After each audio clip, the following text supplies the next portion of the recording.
तलाव पाहताय, या तलावाचं नाव आहे गंगासागर तलाव. रायगडावरती जे 11 तलाव आहे, 84 पाण्याची टाके आहेत, त्यांच्यातले सर्वात मोठं गंगासागर आहे.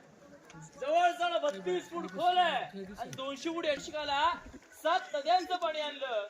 आणि शिवरायांचा राज्याभिषेक झाल्यानंतर जे पाणी उरलं ते तलावात सोडलं.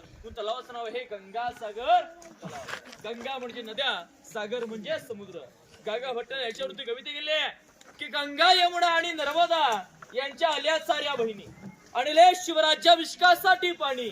चल हे झाले तीर्थांचे घर, नाव तयाचे तीर्थ गंगासागर, नाव तयाचे तीर्थ गंगासागर.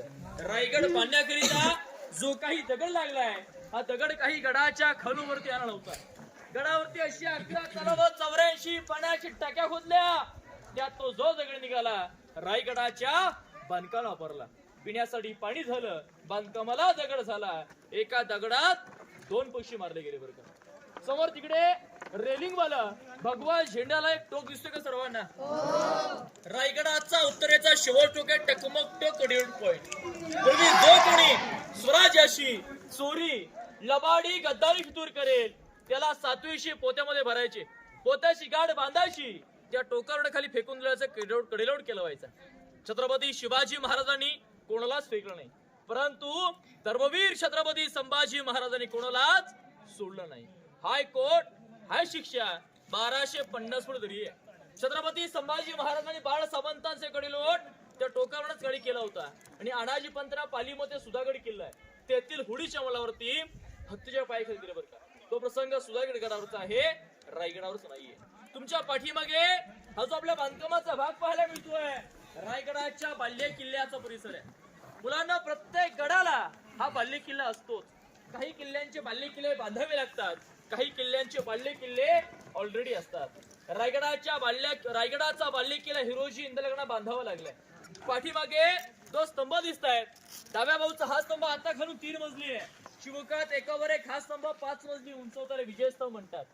अर्थात एखादा किल्ला राजाने जिंकला अथवा एखाद्यावरती विजय प्राप्त केला तर याच्या 5व्या माल्यावर एक मोठा विजयाचा भगवा ध्वज फडकवायचा, जेणेकरून खालच्या गावातील लोकांना कळावं की राजाने एखादा किल्ला जिंकलाय अथवा एखाद्यावरती विजय प्राप्त केलाय.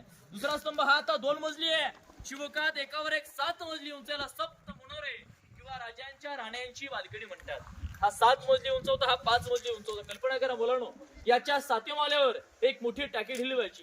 तांब्या, पितळ्या, नेले पाणी खाली आणलं जायचं. प्रत्येक स्तंभामध्ये शहारे, आतमध्ये 365 दिवे, मखमलीचे पडदे, गोंडाची फुलं आणि मशिनींचा उजाड. कल्पना करा 400 वर्षापूर्वी दोन्ही स्तंभांचं वैभव काय असेल, याचं प्रतिबिंब या पाठीमागच्या गंगासागरामध्ये कसं असेल.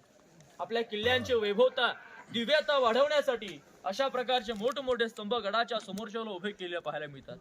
आता ज्या गेटने आपण आतमध्ये जाणार आहात तो समोर दरवाजा आहे पालखी दरवाजा. छत्रपती शिवाजी महाराजांची पालखी पायी गडावरती आली की महाराज याच रस्त्याने आतमध्ये बाल्य किल्ल्यात त्यांच्या राहत्या राजवाड्यात जायचे बघा. बाजूला छोटा दरवाजा चोर दरवाजा.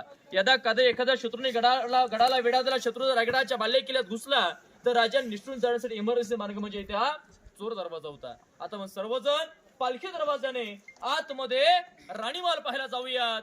बोला छत्रपती शिवाजी महाराज की जय. कोणाला रायगडाची आठवण